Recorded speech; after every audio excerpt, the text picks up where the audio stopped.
Hey everyone, Phoneybeetlemaniacxs once again. This is going to be a video to Tommy Hall. Now, for those who haven't seen his latest video, it's a puppet show.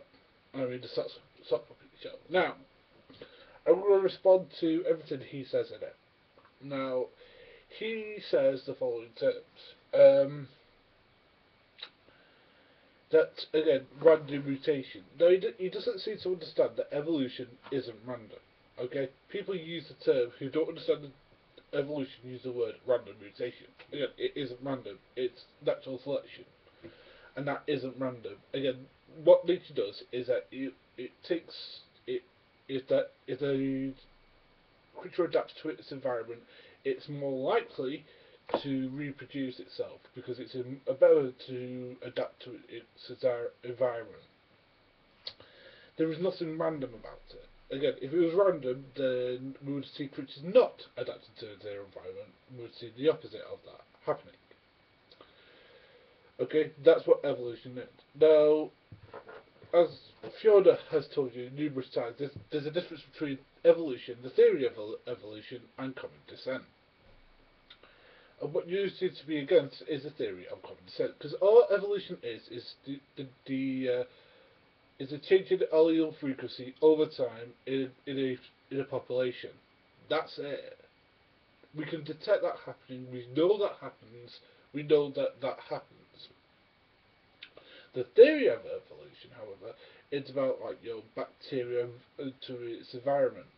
Now, the theory of common descent goes beyond that, in which it shows how, in the fossil record, we descended from a common ancestor of other primates and stuff like that. Now, you make numerous errors, Tommy, and I know you didn't make them on purpose. I mean, surely not. Which is that cats and dogs do share a common ancestor. Okay, all mammals share a common ancestor. It was some sort of fish, animal. Now, again, just because you're ignorant of what these animals are called doesn't mean that they don't exist. What I'll do for you, and I'll put down below, is put down the tree of common descent, and you can look up what it was actually called.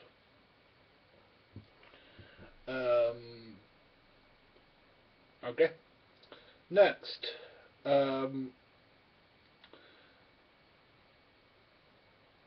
you're asking what mechanism produces new anatomical features. Again, it's a well-formed question. What you need to be asking is this: it's natural selection. Okay. And you want a new anatomical feature. Now, again, like the first thing, you never. What do you mean by that? Because again, I can give you a new anatomical feature right now that we possess that other mammals don't.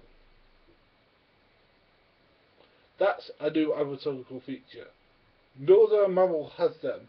We have them because that helps us better survive our environment. Now, the thing is, Tommy, is that you keep on misunderstanding what people read about it. When Fiona, who has a PhD in the subject, tries to explain it to you, you doesn't know what she has to say on it. Okay, she's seen this happen. Okay, this is what she does for a living. You know, this is what she did for a living, I should say. You know, this is what she does. Okay. Next, we have you then talking about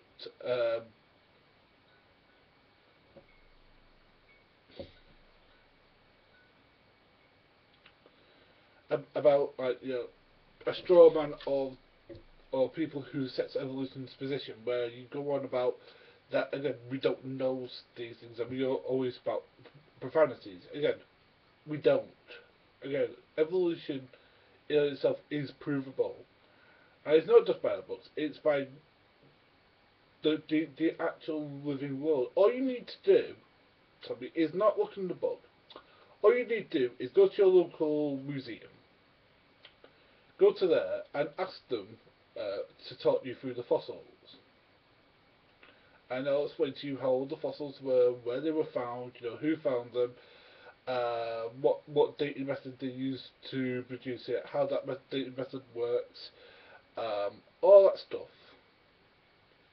And they do it really nicely because they're not idiots. You know, they're not people who are malformed. They're interested in curiosity. They're interested in people who are interested, and people have questions. You know, they're not opposed to questions because again, they get thousands of them every day, and that's part of their job.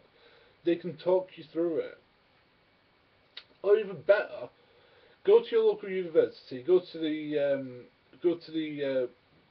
biology department, and ask them to talk you through it. They'll talk you through it. They'll explain how it happens. They'll explain all the things you were just asking, and they'll give you stuff that you can look at. You know, they'll give you actual evidence that you can actually physically look at. You know, they'll give you the fossil record. They'll give you everything that you want. They'll discuss the ideas with you in a lot more detail than I'm currently doing right now. Then he talks about Ozzy and JDK. Now, Ozzy, I don't know if Ozzy has refused him. I don't know because I can't really say because I've not really seen Ozzy online. He's not really made a video in a while. I've not really seen him commenting that much. So, you know, he could be on holiday. He could be doing one of a million of things. If Ozzy's about, I'm sure he's got a response to the things you say about him refusing you. But JDK. Again, has discussed these things with you before, and just because you refuse to accept his answer doesn't mean that the answer is wrong. Then, right at the end, just there's a massive subpoint to it. You change the subject from evolution to abortion. Now, the thing is that when you're pro or anti-abortion, doing this in the middle of an evolution discussion is quite a where the hell did that come from discussion. Now, this is what he says. Well, this is what Mr. Tommy Hall says. That all atheists are pro-choice. Again, not every atheist, Tommy, is pro-choice. There are numerous atheists out there, most famous being Richard Hitchens, who are pro-life. Okay? And you don't seem to understand what the pro-life position is. Well, pro-choice opinion. The position of pro-choice is that a woman has the right to do what she wants with her own body, as long as it legally does not conflict with the legal and ethical rights of that fetus. Okay, that is at the beginning and the end of the abortion debate there. Okay, but sorry, again, I'm pro-life, but I'm pro-choice, but with pro-life leanings. In the fact that I don't believe, I think that abortions, you know, don't produce any sort of, you know, it isn't something to go for. However, and this is a big however, I'd rather have what we have now, where, you know, it's proper doctors, you know, proper medical equipment, proper medical procedures. You know, the woman's given a lot of choice before, you know, she's given all the information she needs and all this other stuff.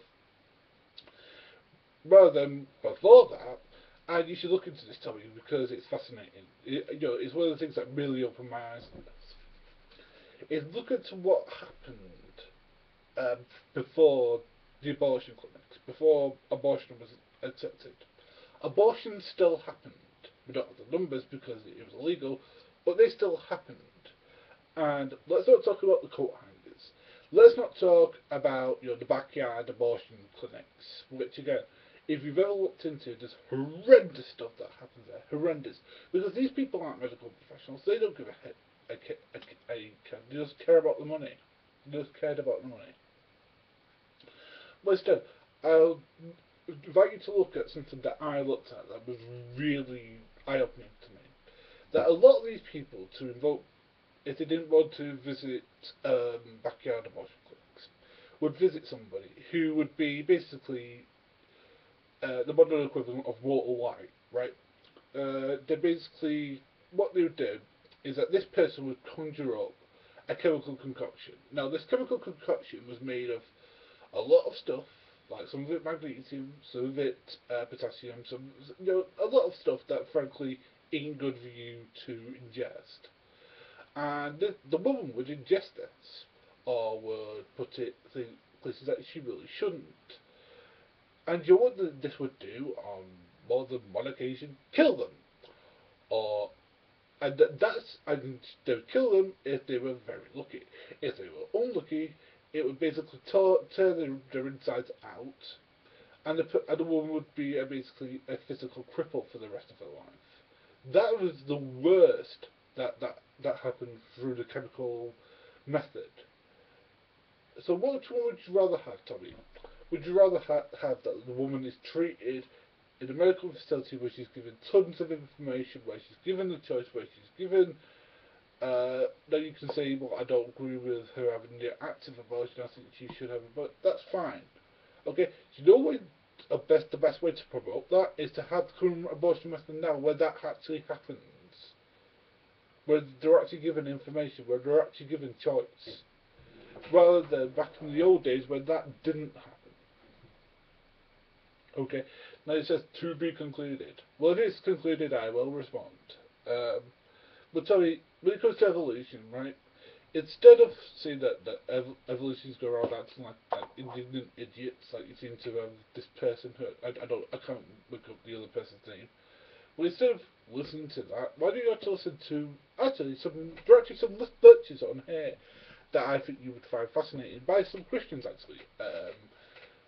I would look at Whale Evolution by Dr. Ken Miller. Look at his series Evolution and Darwin. I'll post that down below for you.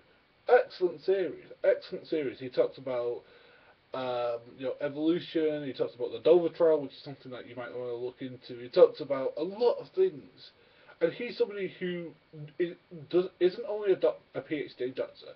Not only that, not only did he appear in court to defend evolution, but here's something else that you may not know about him. He's actually a Catholic and wrote a book. Well, I understand that a book is probably harder to sit through than a lecture. Okay, Francis Ayala. I'll post some of his stuff below, and he talks about it. I actually posted a debate with William Lane Craig where he talks about creationism and how it's a bad thing. I mean, I would like you to. I'd actually even say, and yes, you too, you can look this back. Look at what Richard Dawkins says about evolution, because when it comes to evolution, he's one of the most informed people on the planet, and he's really informed about it. He really does his homework, and he really presents the theory really well. It makes it understandable to people who really don't have a base understanding of science, and I think that's a really good thing. So yeah, there's that. But I'd also look into, I can't believe I'm about to suggest this, look into Thunderfoot's, the beginning parts of Thunderfoot's Why People Laugh at Creationist series. Yeah, mark the video, people. I just recommended Thunderfoot to somebody. But when it comes to science, when it comes to evolution, he was informative, and and he was entertaining, and that is something that is. And he does have passion about it, and that's something I can actually appreciate about it. So Tommy, I'll post those videos down below for your pleasure. You can look at them at your own free will, and then please get back to me. I'd love to know what you think of these videos. But until you watch them, please don't talk about evolution. You make himself look a tad silly. This is Phoneybeetlemaniacxs, for dreams make true. Out.